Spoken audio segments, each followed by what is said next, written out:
10 May. How you doing? Still in Istanbul. Bugün 15 Mayıs, hala İstanbul'dayım. Today, we're gonna change completely that Tenedos project, you know, that hotel, facade, stencil work. I have a good idea, I guess. It will be look like an... We're gonna talk about Bozcaada, Tenedos adasında bulunan projenin stencil için, stencil spray ile yapılan bir iş. Bir kurguyu ortaya koymam gerekecek. Çünkü son yaptığımız kurguyu iptal ettik. So as many of you know, in the middle of the videos, everything turned to Turkish language because I have to pay some, what is that, dues? No, something I have to make about art students of an university here in Turkey. I'm gonna talk in Turkish about designing things, creating and stuff, and I'm gonna make translation as soon as I can. Bildiğiniz üzere son birkaç videonun son video hariç yaklaşık yarıdan itibaren tamamen Türkçe'ye dönüyor. Çünkü Mustafa Kemal Üniversitesi, Hatay'da bulunan üniversitenin sanat ve tasarım öğrencileriyle ilgili orada yapamadığım bazı şeyler vardı panelde, konferansta, seminerde, neyse adı. O yüzden onları buradan telafi ediyorum. Dolayısıyla video yaklaşık ortalardan itibaren Türkçe'ye dönecek. But first, mail time.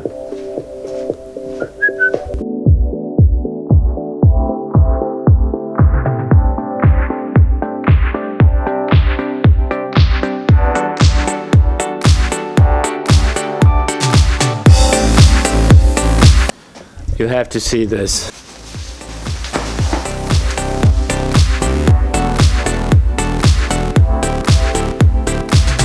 Most of you maybe don't know, that's my logo. I have the same on my arm right here. So that's Larry, which is my daughter, with a heart. That's so nice. And that's me actually. I had a photo like this, the glasses, my hat, and you know, my beard. Such small stone tiles to build my beard, my glasses, my hat. That's so much work.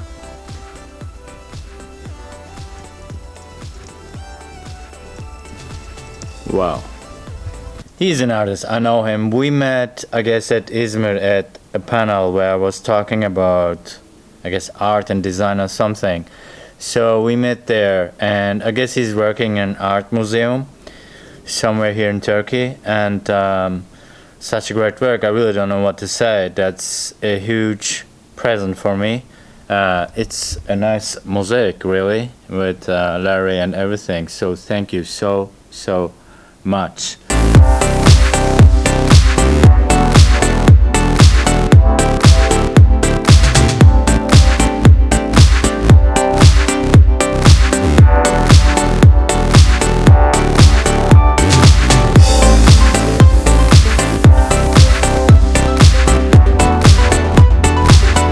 We need to go ahead to somewhere to sit and work on, you know, the Tenedos wall, the hotel stencil stuff, and let's see what we can prepare. Actually, we start from zero. That's cool to share with you how I actually take the first steps to get in the design and to prepare some creative stuff. So same cafe, Gloria Jeans. Why I'm mostly in Gloria Jeans, I'm gonna tell you. They have, okay, I don't know how to describe that. They just gave me free coffee. That's all. They just gave me free coffee. They gave free coffee for everyone who has already bought 5 coffees. So 1 free coffee for 5. Tenedos Island design, not Tenedos Island. The project is at Tenedos Island. It's an hotel facade. We'll make some designs you can views from some of my latest videos. So there were some cats and rats and stuff. So we're gonna make it from here. I have a cool idea, I guess. I will try to show you.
So, Larry.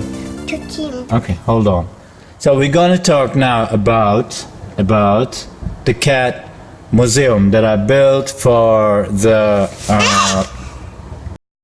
not tunnel mosaic, for the Tenedos Hotel facade. We're gonna look it together. We're gonna make it like this. That's Larry. She's fresh from the school. So. Okay, thank you, sweetie. Okay, Larry, are you listening? That's cool. So, that's kind of a storyboard. Okay, Larry, hold on. We will have frames, a lot of frames. We will have Louis Vuitton cats. We will have this. I'm gonna make this with spray, the cat museum. We have normal cats which are who are looking to at paintings. They will sit on this hooker, and we will have some CCTV who watch out for the paintings. So all these cats are made by Louis Vuitton actually. Louis Vuitton born in the middle of 18s, and no, 1800. And he died at the 19th. So the point is, he made some very funny cat.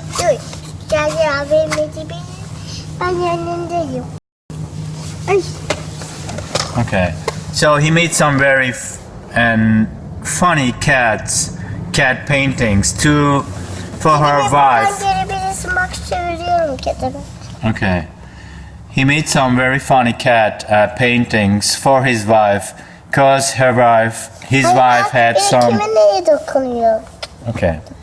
Because his wife had some cancer, unfortunately, and after, I guess, she died, and after the First World War, by the way, his schizophrenia turns very in serious position, and the cat, they looks like a real people faces, how they look, and the mimics, what I'm saying, they change totally. And I'm not sure if I'm gonna put the last period of his schizophrenia, because his cats turn into completely something different. You cannot even realize this is a cat actually.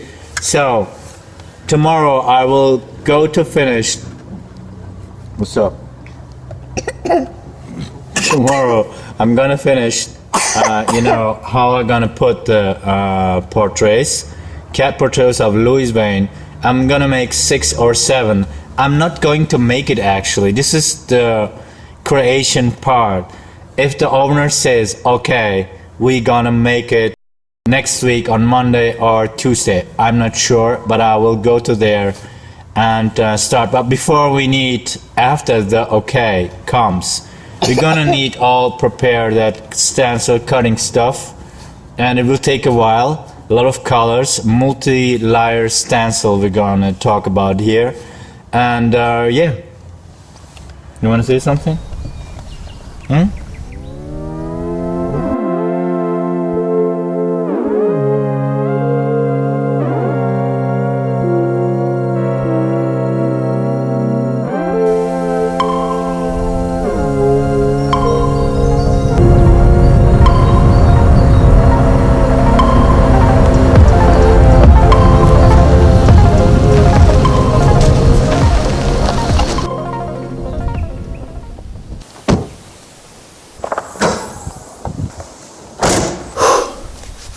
Soğuk. İşin tasarım aşaması videonun başında izleyebildiyseniz eğer, kurgu bence en önemli şey. Kurgu.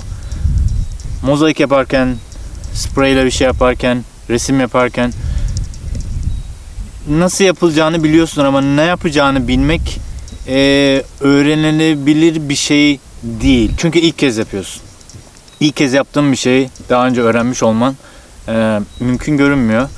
Dolayısıyla bir şeyler yaratmak, bir şeyler tasarlamak, bunları yaratırken biraz tecrübe gerekiyor. Şimdi kalemle çizeceğin bir kediyi, eğer çok küçük bir şey çizeceksen, onun yani düşündüğün şeyi o kalemle, o spreyle, o mozaikle çizilip çizilemediğini, yapılıp yapılamayacağını bilebilmen lazım. Eğer mozaiğin içine 20'ye 20 santim bir mozaiğin içine 3 kişinin portresini sığdırmayı düşünüyorsan bu imkansız gibi bir şey. Mikro mozaik yapmıyorsan şayet.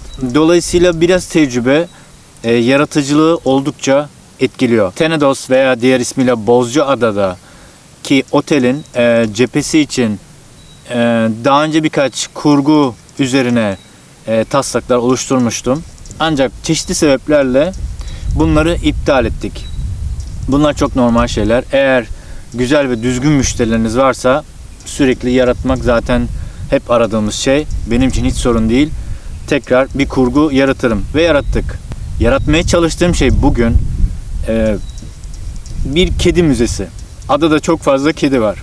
Bu bir şık olabilir. Kedi her zaman yani çok nefret edilen bir hayvan değil. Genelde oldukça sevilen bir hayvan.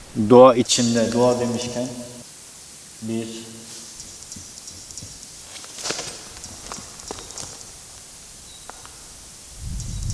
yani bir sesler gelmiyor değil ama. Kedi müzesi hayal ettim. Duvara çok yakışacağını düşünüyorum. Kedi müzesi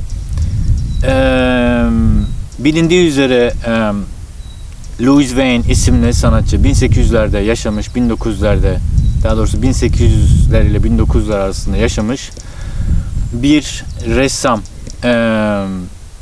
Ağır şizofreni sebebiyle 1900'lerin ortasında sanıyorum hayatını kaybetmiş.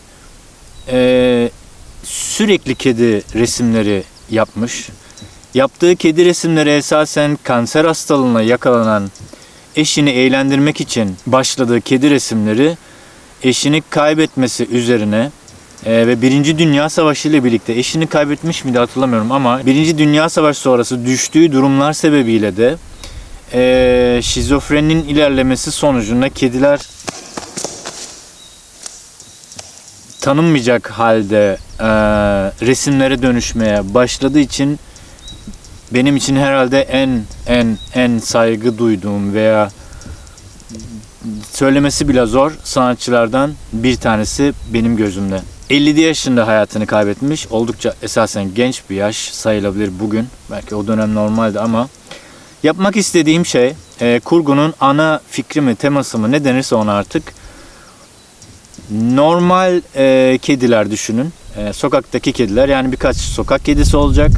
Bunlar birer iskembenin üzerinde veya birer oturağın üzerinde olacak. Çünkü çalışmanın duvarının önünde bir park yeri mevcut. Dolayısıyla arabalar kurguyu kapatmamalı. Dolayısıyla işi biraz yukarı çekmemiz gerekiyor. Siz söyleyin bir şey görürseniz olur mu? Şimdi ne diyorduk ya? Kurguyu biraz yukarı almam gerekiyor.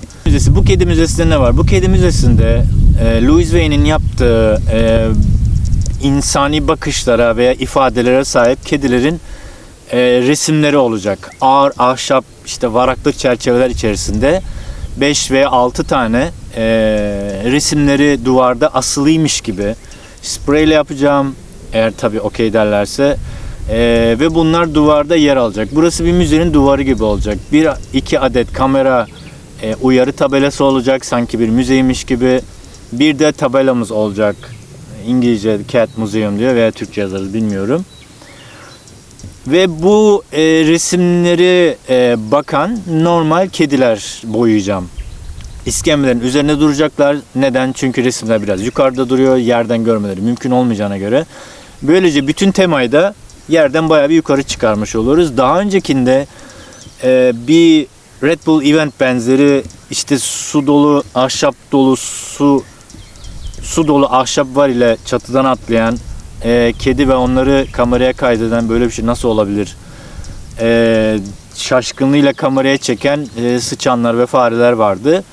Bunu iptal ettik. Şimdi bu yeni kedi müzesi üzerinde duruyorum. Ana hatlarını oluşturdum ve yarın sanıyorum tamamen bitirmiş olacağım. Ve bir sonraki gün ve yarının akşamı da bunları kendilerine sunacağım.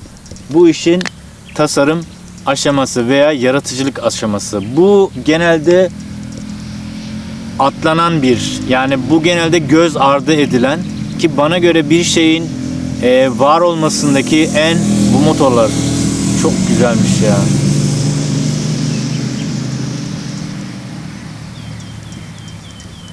Yani bir mozaiğe, bir çizime başlarken insanlar neden sadece Google'dan bir şeyi alıp, neyse burası beni ilgilendirmiyor. Soğuk abi.